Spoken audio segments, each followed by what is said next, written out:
O'zbekistonda yangilik. Endi mana bunday xom g'isht bo'ladimi? Pishgan g'isht bo'ladimi?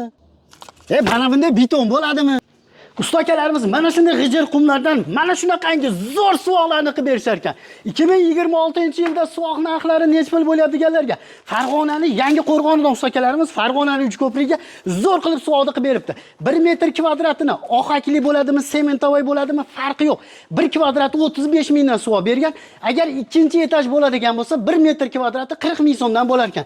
Mana bular suvoqdan tashqari holatda metrga o'lchanar ekan. 1 metri 120 ming so'm. Mana shunisi 1 metr, mana buni ham bir donasi mana shu 120 ming so'm bo'lar ekan.